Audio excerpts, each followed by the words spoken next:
20 सितंबर की news today के अपन देखें तो फर्स्ट अपने पास में एडिटोरियल दे रखा है कि गृह मंत्रालय ने दोषियों के शारीरिक नमूने प्राप्त करने के लिए पुलिस को अधिकार देने वाले नियम अधिसूचित किए हैं।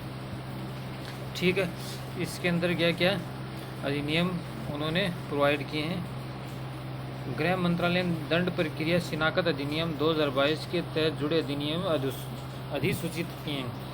अधिनियम पुलिस को दोषियों और अपराधियों आरोपियों के शारीरिक और जैविक नमूने प्राप्त करने का अधिकार देता है। हालांकि ये नियम दोष सिद्ध व्यक्तियों के लिए अपनाई जाने वाली प्रक्रिया का उल्लेख नहीं करते।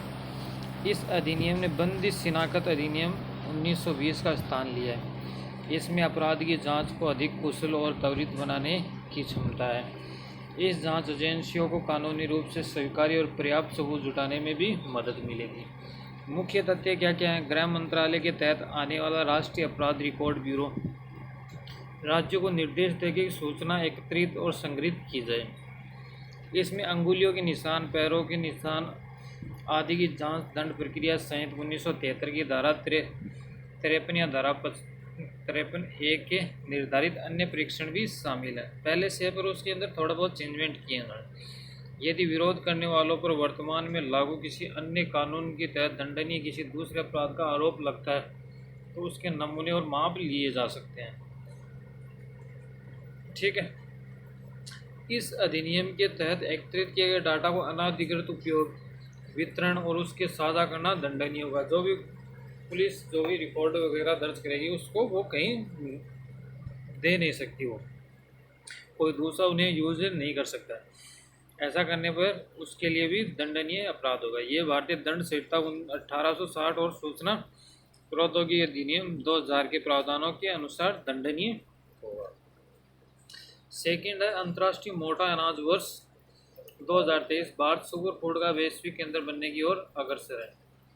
तो इसके अंतर्गत मोटा अनाज भारत के प्रस्ताव में संयुक्त राष्ट्र महासभा वर्ष 2023 को अंतर्राष्ट्रीय मोटा अनाज वर्ष के रूप में घोषित किया है। ठीक है, अंतर्राष्ट्रीय मोटा अनाज के रूप में किसने? संयुक्त राष्ट्र महासभा ने वर्ष 2000। इसका उद्देश्य दुनिया भर में मोटे अनाज को स्वास्थ्य लाभों के बारे में जागरूकता फैलाना। भारत में मोटे अनाज को लोकप्रिय बनाने हेतु देश और विदेशों में कई कार्यक्रमों पर पहल शुरू की गई है। उदाहरण के लिए भारत ने शंघाई सहयोग संगठन की हालिया शिखर सम्मेलन के दौरान समूह के तहत मोटा अनाज खाद्य महोत्सव का आयोजन का प्रस्ताव रखा है। मोटे अनाज में छोटे बीज वाली घासों का एक समूह भी शामिल है। ये अनाज दुनिया भर में व्यापक रूप से चारे और मानव उपभोग के लिए खाद्य फसल और खाद्यान्न के रूप में उगाए जाते हैं। ये अनाज protein, vitamin A, iron, iodine जैसे पोषक तत्व और सुपर ऑक्सीडेंट से युक्त होते हैं। इस कारण इन्हें सुपर फूड भी कहा जाता है। कुपोषण और सूक्ष्म पोषक तत्वों की कमी को दूर करने के लिए भी मोटे अनाज को उत्कृष्ट माना जाता है। भारत में गहन मोटा अनाज संवर्धन के माध्यम से पोषण सुरक्षा की पहल तथा मिलेट स्टार्टअप इनोवेशन चैलेंज योजना आरंभ की गई है। अब मोटा अनाज कहाँ कहाँ पाया जाता है तो इसमें मैप के माध्यम से बताया गया। लद्दाख के अंदर और राजस्थान के अंदर, गुजरात के अंदर कहीं कहीं पाया जाता है। कितने कईयों को, जैसे मिलेट, फिंगर मिलेट को मिलेट, अब इसमें पेरल मिलेट, कद्दू, पोर्सो, इसमें थोड़ा सा ये देखना पड़ेगा कौन कौन से हैं। मैं तो देख लीजिए इसकी वृद्धि से उच्च गुणवत्ता वाली मृदा की आवश्यकता नहीं होगी। साथ ही ये सूखे का सामना करने में भी सक्षम है। इसकी जो फसल होती है उसके अंदर ज़्यादा उच्च गुणवत्ता की जरूरत नहीं होती। यह फसल बहुत कम समय में तैयार हो जाती है और इस प्रकार की खाद्य मांगी पूरा करने में भी सहायता होगी। ये परंपरागत रूप से जनजातीय कृषि पद्धति से जुड़े हुए अनाज है, जैसे कर्नाटक का रागी, हपा, माहोत्सव। ये कार्बन को पृथक करने और खाद्य सुरक्षा के लिए जलवायु अनुकूलन में सहायता करने के लिए बेहतर क्षमता भी इनके अंदर मौजूद होती है। तो ये जिले वाइज कुछ मोटे अनाज घोषित किए गए हैं और उनको उत्पादन को बढ़ावा देने के लिए ये कार्यक्रम चलाए जाएंगे। ठीक है, तो भारत सेकंड पेज पे देखें तो भारतीय प्रतिभूति और विनिमय बोर्ड, सेबी है, जो securities board of Indian exchange होता है, तो उसके रिगार्डिंग सोशल स्टॉक एक्सचेंज ने एक फ्रेमवर्क तैयार किया है। इस फ्रेमवर्क को छोड़ो, इसमें कुछ खास नहीं मिलेगा आपको। बैंक का स्टोन हुआ अक्टूबर माह के अंत में 18 गैस एनपीए और बैंडबैग को स्थानांतरित करना एक कठिन कार्य है। इसमें भी कुछ खास नहीं है इसके अंदर। नेक्स्ट पेज पे देखें तो मुख्य निर्वाचन आयुक्त ने राजनीतिक दलों को मिलने वाले नगद चंदे की सीमा तय करने के लिए कानून को मंत्रालय को पत्र लिखा है।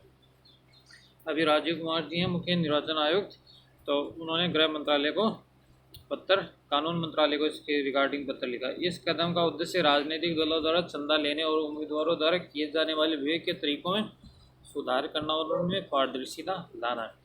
प्रमुख प्रस्ताव क्या रखे गए हैं? दान या चंदे में पारदर्शिता कि कौन कितना चंदा दे रहा है वो पता होना चाहिए। चुनावी चंदे में काले धन का उपयोग को रोकने के लिए गुमनाम रूप से दिए जाने वाले राजनीतिक चंदे को की राशि को 20,000 रुपये से घटाकर 2,000 रुपये किया जाना चाहिए। कि गुमनाम रूप से जो राजनीतिक चंदे की राशि 20,000 रुपये तक गुमनाम रूप से दे सकता है, उसके घटाकर कितने 2,000 रुपये ही दे सकते हो आप चंदे। इसके लिए लोक प्रतिनिधित्व अधिनियम 1951 की धारा 29C के तहत संशोधन किए। किसी दल द्वारा प्राप्त कुल धनराशि में से नगद रूप से प्राप्त चंदे की राशि का अधिकतम 20% या 20 करोड़ रुपए तक ही सीमित किया जाना चाहिए। यह सुनिश्चित किया जाए कि विदेश स्रोतों से प्राप्त चंदा विदेशी योगदान विनियम अधिनियम का उल्लंघन करते हुए राजनीतिक दलों को प्राप्त न हो। वर्तमान में प्रारंभिक चरण में विदेशों से प्राप्त चंदे का अलग लेखा जोखा रखने का कोई तंत्र नहीं है। जो विदेशों से चंदा प्राप्त होता है उसका कोई अलग से ब्यूरो नहीं रखा जाता, तो उसके लिए भी थोड़ी कठिनाई होती है। इसके अतिरिक्त योगदान रिपोर्ट के वर्तमान प्रारूप के अतिरिक्त जानकारी प्राप्त करने का भी कोई विकल्प नहीं दिया गया। व्यय में पारदर्शिता से क्या फायदा होगा कि एकल संस्थान व्यक्ति 2,000 रुपये से अधिक के सभी खर्चों के लिए डिजिटल लेन देन या चेक ट्रांसफर के जरिए खातों से प्राप्त होने वाले भुगतान को अनिवार्य किया जाना चाहिए। 2,000 रुपये तक आप केस में दे सकते हो, उससे ज़्यादा चंदा देने के लिए आप ट्रांजैक्शन क्यों होनी चाहिए, ऑनलाइन चंदा होना चाहिए। उम्मीदवारों द्वारा चुनावी व्यय के लिए एक अलग बैंक खाता बनाए रखने का प्रावधान भी कानूनी रूप से अनिवार्य बनाया जाना चाहिए कि जो भी उम्मीदवार चुनावी व्यय करता है उसके लिए अलग खाता होना चाहिए और वो उसी से खर्च करना चाहिए। इसके लिए निर्वाचन संचालन नियम 1961 के नियम 89 के तहत संशोधन किया जा सकता है।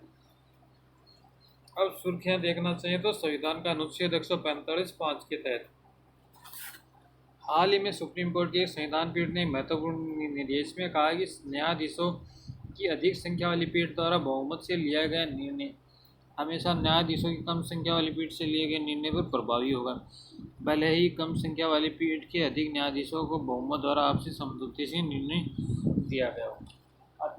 अधिक पीठ का बहुमत है वही निर्णय मान्य होगा, इसके तहत ये कहा गया है। ठीक है। अनुच्छेद 145(5) में कहा गया कि सुप्रीम कोर्ट के किसी मामले का निर्णय सुनवाई में उपस्थित न्यायाधीशों की बहुमत आधारित सहमति से ही लिया जाएगा।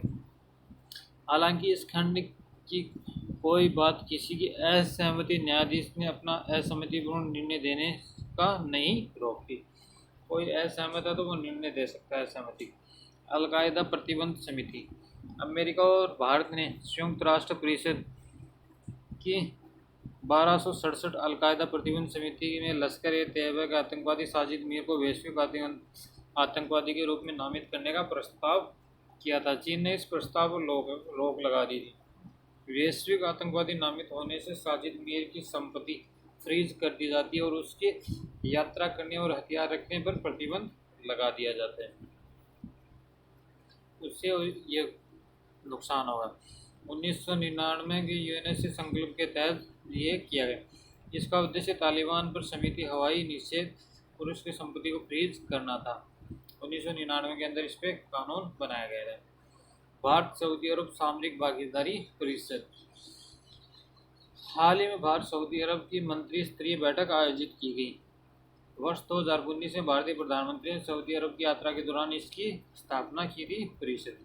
इसके मुख्य 2 स्तंभ राजनीतिक सुरक्षा, सामाजिक और सांस्कृतिक समिति और अर्थव्यवस्था और निवेश समिति।